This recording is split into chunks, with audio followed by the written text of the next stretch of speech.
Estamos de vuelta en ADN hoy, en esta mañana del lunes 5 de octubre. Vamos a tomar contacto de inmediato con el ex ministro de Hacienda, Nicolás Eizaguirre. Ya estaba anunciado, ya lo tenemos. Nicolás, ¿qué tal? Buenos días.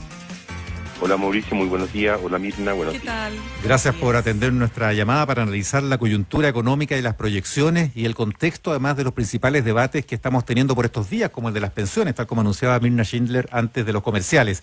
Quiero partir, Nicolás, por el contexto en el que estamos. Un IMASEC que tuvo una variación en agosto superior al 11%, peor de lo que se temía. Creíamos que el rebote como que ya se estaba notando, parece que todavía no es tanto. Se corrigen las proyecciones para este año a la baja, se estima que el próximo año la recuperación va a ser más lenta. ¿Compartes esa visión general? Bueno, el año ya está bastante jugado, porque estamos obviamente en octubre, y claramente todo indica que vamos a tener una caída del producto en exceso de 5%. No sé exactamente si 5, 6 o 6,5%. Pero eso más bien nos habla del pasado. Y como usted señalaba, Mauricio, o tú señalabas, Mauricio, si me permite tutearte. Adelante.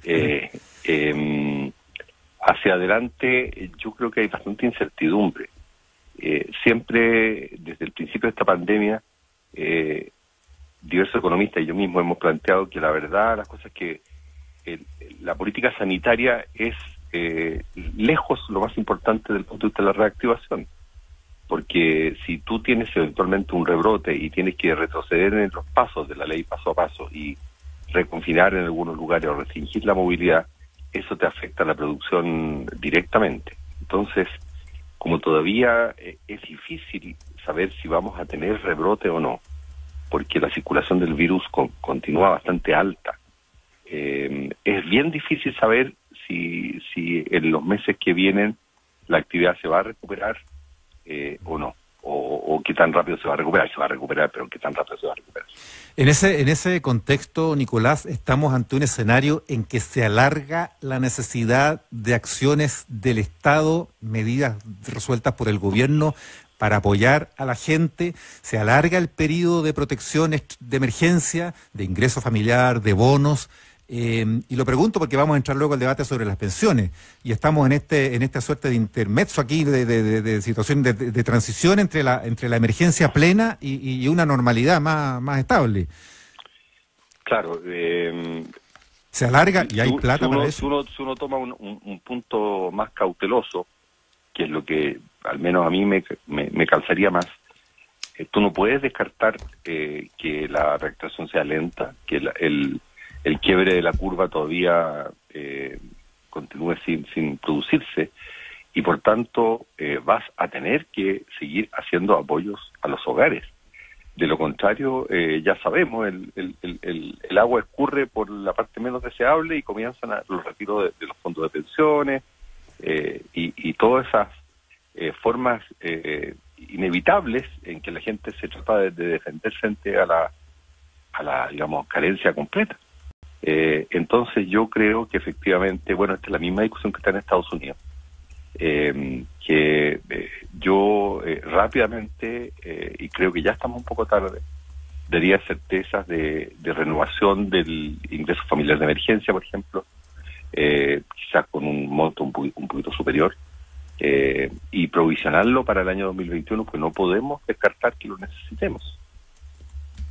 Sí, conversamos a esta hora con el ex ministro de Hacienda, Nicolás Eizaguirre. Nicolás, quisiera llevarte al tema de las pensiones. El ministro ha reaccionado respecto de esta iniciativa de echar mano a un segundo retiro del 10% de los fondos de pensiones que ha levantado la diputada Pamela Giles, pero que se están sumando otros parlamentarios, incluso del oficialismo. Podría pasar que se produjera, no sabemos todavía, ¿no? Un escenario a lo mejor parecido al que se produjo con el primer retiro. Él ha dicho que si se produce este retiro no va a haber reforma a las pensiones, la reforma ahí está detenida, no hay acuerdo respecto de qué hacer con este 6% de cotización individual, porque de este 6% adicional, quiero decir, porque mientras la oposición dice que vaya prácticamente todo, ¿no es cierto?, a ahorro colectivo, el oficialismo está hablando de que vaya todo a cuentas individuales, una situación que la verdad es que para el resto del mundo nadie entiende cómo no se llega a acuerdo. Y finalmente hay una propuesta también del oficialismo de echar mano al IVA, de ponerle un punto más al IVA para que a partir de la recaudación de ese impuesto se pueda financiar la reforma a las pensiones. ¿Cómo ves tú este escenario? Bueno, son varios elementos lo que está en tu análisis. Lo primero es que, es lo que le decía a Mauricio, si el gobierno no da certeza de continuidad de los apoyos a las familias, inevitablemente la gente va a presionar por poder retirar sus ahorros de las AFPs y va a pasar exactamente lo mismo. Esto ya está visto y me temo que a ratos que ya puede haber sido un poco tarde. Si esto además, a ver, déjame dar mi posición, ha sido la misma desde el principio. Yo creo que no es éticamente aceptable que frente a una pandemia en que el Estado, debiendo hacerlo, confina y por tanto produce una especie de coma inducido en la actividad económica y la gente no tiene cómo ganarse la vida, que las personas recurran a sus modestísimos ahorros provisionales para autofinanciarse la pandemia. A mí me parece que no es lo apropiado. Pero si no hay otra alternativa, ¿quién es uno para estar diciendo, mire, a la gente, si tiene algo todavía ahorrado, no lo saque porque va entre hambre hoy y hambre mañana, prefiero el hambre mañana, ¿no? Permíteme detenerme un poquito ahí, Nicolás, por favor, porque en estos mismos micrófonos el ministro Briones decía la semana pasada, pero hemos dado todo lo que podemos dar, incluso cuestionando a algunos economistas, como la propia economista Andrea Repeto, que decía que las familias han tenido que aportar 4 veces más de lo que está aportando el Estado. Entonces él encontraba que esas opiniones no al lugar, porque lo que él señalaba es que el Estado ha hecho un esfuerzo gigantesco. Entonces evidentemente que frente a ese esfuerzo, ¿qué más se puede hacer?, decía él. O sea, como que sentía que la discusión era injusta respecto de ese esfuerzo. Entonces me gustaría preguntarte ahí cómo lo ves tú. ¿Es efectivamente un esfuerzo gigantesco que no da que no tiene más margen? A ver, sería mezquino de mi parte decir que el gobierno se ha mantenido de brazos cruzados. Efectivamente ha hecho un esfuerzo por llegar a la familia a través de distintos programas que inicialmente, como en su momento comentamos contigo, incluso Mirna, estaba lleno de letra chica, tuvo una cantidad enorme de problemas, pero se fue generalizando. Por tanto, esfuerzo hubo. Ahora, que el esfuerzo es el más grande que se puede hacer, desgraciadamente las cifras no acompañan al ministro, porque si tú miras las proyecciones de déficit fiscal para Chile versus las que tienen España, Italia, Canadá, Estados Unidos, Inglaterra, países que están mucho más endeudados que nosotros, son más modestas. Por tanto, no podemos, imagínate, fui ministro de Hacienda y conservador con el uso de los recursos fiscales como el que más. Pero este es un momento de una cosa que sucede una vez cada 100 años y nosotros no estamos al borde del precipicio en materia fiscal.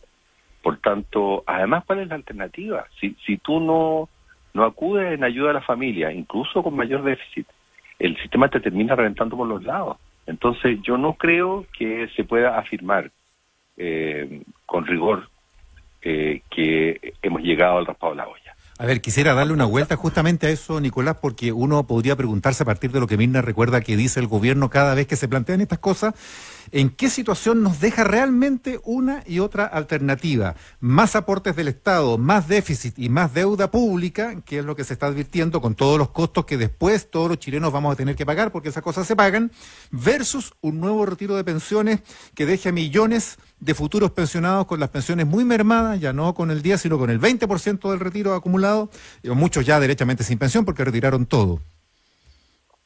Bueno, lo que pasa es que los cálculos no son evidentes y tienes que conocer un poco el detalle de esto para dar una opinión informada. Recuerdan ustedes que el propio gobierno estimó frente al primer retiro del 10% una cantidad, si no me equivoco, de 5.000 o 6.000 millones de dólares de costo fiscal. Porque si la gente retira, amén de que hay gente que ya no le queda nada, por lo tanto no va a poder retirar nada, y eso es un problema, se sube muchísimo la factura de las pensiones básicas solidarias y del aporte previsional solidario. O sea, esto tiene un impacto fiscal, pero un impacto fiscal dejando mucho más personas, digamos, inermes y en manos del Estado en materia de su vejez. Entonces, hay que hacer las cuentas bien, y seguidamente, si tú recurres a no dar apoyos directos, y la gente termina sacando los fondos de la AFP, hay muchos que no van a poder sacarlos. Entonces, esa gente, aunque se esté recomendando distanciamiento social, confinamiento, etcétera, va a salir a la feria, donde sea, a buscarse la vida. Y eso no es bueno para controlar la pandemia. Y si no controlamos la pandemia, los costos económicos, incluso para el fisco, de una reactivación muy lenta, son enormes. Entonces, no hagamos cuentas falsas. Hay situaciones en que tú no puedes evitar gastar.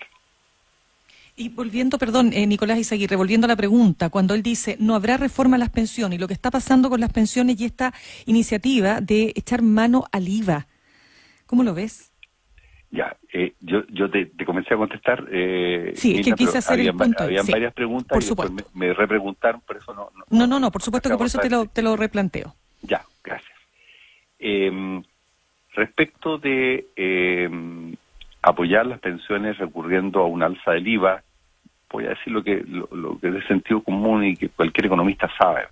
El IVA es un impuesto regresivo porque la gente de menos recursos se consume todos sus ingresos y por tanto el IVA le afecta al 100% de sus ingresos, y la gente con más recursos se consume solo una fracción de su ingreso, por tanto el IVA le afecta solo a una fracción de su ingreso. Entonces, obviamente, un impuesto regresivo. Y si tú vas a financiar mejores pensiones, financiadas proporcionalmente más por los más pobres, es como sacarles un billete de un bolsillo y metérselo en el otro. Entonces, tuve hace un par de días atrás una interesante webinar con Rodrigo Vergara, expresidente del Banco Central, quien hizo una propuesta tributaria, y ambos conveníamos, si bien no estamos plenamente de acuerdo, en que donde estamos realmente muy bajos, y es un problema de mirar las cifras, es los impuestos a las personas, no los impuestos al consumo, el IVA.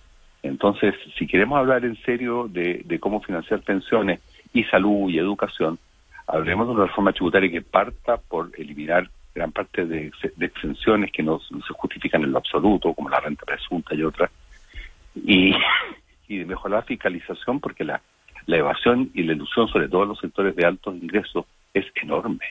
Entonces, realmente hay altas alternativas bastante más justas y más recaudadoras que el IVA. La mano va mucho más por ese tipo de cosas, Nicolás, exenciones, franquicias, se habla también, por ejemplo, de las ganancias de capital de personas y empresas, por ahí, que de subir las tasas de los impuestos a las personas. Bueno, la propuesta de Vergara y Fuentes es subir las tasas, igualarlas, más que subir los tramos más de arriba, es que los tramos suban más rápidamente. Y es una propuesta interesante considerar, pero si tú miras otra evidencia, particularmente la que entregan Chorrat y Fairfield, bueno, aquí me parece seminario académico, la verdad es que hay cálculos de que el 1% más rico eventualmente distribuye utilidades como por 10 puntos del producto más que por los cuales no pagan impuestos. Entonces tienes problemas de evasión muy, muy pesados. Ahora, ¿cómo se tiene que combatir eso? Bueno, tienes que hacer lo que hacen los países desarrollados en materia de capacidades y prerrogativas del Servicio de Impuestos Internos. Y eso es lo que se dice poco, porque en el gobierno del presidente Bachelet nosotros llevamos un proyecto de ley para que el Servicio de Impuestos Internos tuviera acceso al secreto bancario, lo que ocurre en todos los países desarrollados, y eso fue echado atrás por el Tribunal Constitucional. En todos los países desarrollados el Servicio de Impuestos Internos tiene facultades de girar impuestos y el privado simplemente apelar a un tribunal. Acá es al revés, con lo cual no opera. Entonces tú tienes realmente, y eso topa una vez más con la Constitución, tienes facultades muy nimias para el Servicio de Impuestos Internos, y por eso la evasión, particularmente los grupos más ricos, campea. Ese es el problema que hay que atacar. Sí, estamos conversando con el ex ministro de Hacienda, Nicolás Izaguirre. Nicolás, se nos va acabando el tiempo, pero pasemos al empleo, que es un tema que le importa mucho a la gente, porque si bien la última cifra que se conoció para esta encuesta nacional de empleo, ¿no es cierto?, que corresponde al el periodo junio-agosto, mostró una leve mejoría, igual la cantidad de gente que está sin empleo es enorme. Estamos hablando de 1.800.000 empleos que se han perdido en el último año. Entonces, pregunto, ¿cómo ves tú el panorama, considerando además, fíjate, lo que está pasando en Europa? O sea, Madrid nuevamente confinada, con un virus que no sabemos bien cuál va a ser, ¿no es cierto?, su comportamiento naturalmente mientras no haya vacuna. ¿Cuáles son los resguardos que dirías tú que hay que tomar acá? Bueno, tú dices bien, Mirna, o usted dice bien, Mirna. Nunca uno sabe si tratar de usted o tú a quienes lo entrevistan.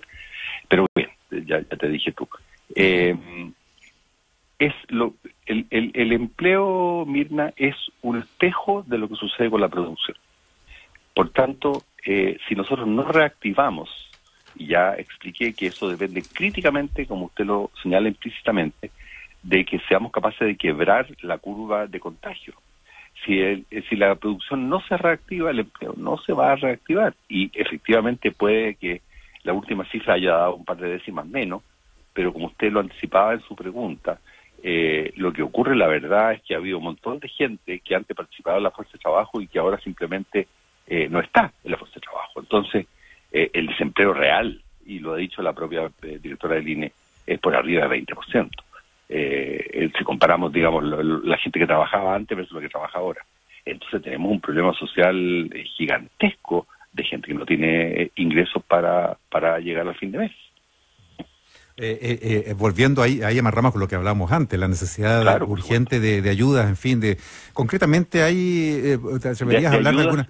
De ayudas y como insisto, la estrategia sanitaria del doctor París, debo reconocer, ha sido mucho mejor que la muy equivocada estrategia del doctor Mañalich. No obstante, todavía el nivel de exactitud en la trazabilidad y aislamiento deja de que desear. No somos suficientemente rápidos para conocer los exámenes, no somos suficientemente rápidos para rastrear los contactos, y muchos de los test se hacen en plaza o en otras partes donde no está yendo, digamos, al foco del problema. Entonces, todavía nos queda mejorar en la capacidad de testeo, trazabilidad y aislamiento para poder, digamos, abrir la economía sin riesgo del rebrote. Todavía no estamos fuera del bosque, como se dice. Y como no se puede reabrir en plenitud la economía, estamos en este trance, con esa necesidad de tanta gente que está parada. Y ahí mi pregunta, Nicolás, iba al hecho de al tono de urgencia que esto tendría que tener. ¿Es una cuestión que el gobierno tendría que, y es esperable que pudiera resolver en cuestión de días? Por ejemplo, disponer más pago de ingreso familiar de emergencia, o de repente anunciar otro bono, clase media, no sé, o por dónde ves más esas ayudas. Bueno, el propio presupuesto, sin ser un presupuesto desubicado, por ejemplo, habría sido desubicado el creer que tú puedes comenzar, digamos, una restricción fiscal brutal ya el año 2021, porque vamos a tener un déficit grande. Y no es desubicado porque mantiene el nivel de gasto del año 2020. Pero no es un presupuesto reactivador, entonces, porque el gasto no crece. Entonces, más bien el diagnóstico apunta a la creencia, porque ya es creencia más que digamos, certeza, de que esta pandemia va a amainar. Y yo creo que no está dicha la última palabra sobre si va a amainar o no. Mira lo que está pasando, como ustedes mismos decían, en Europa, que es una cosa escalofriante el rebrote que hay. Entonces, yo creo que no estamos con la pelota suficientemente cerca de los pies. Nicolás Izaguirre, ex ministro de Hacienda, economista, muchas gracias por compartir estos análisis con ADN hoy. Muchas gracias. Gracias a ustedes, Mauricio y Mirna.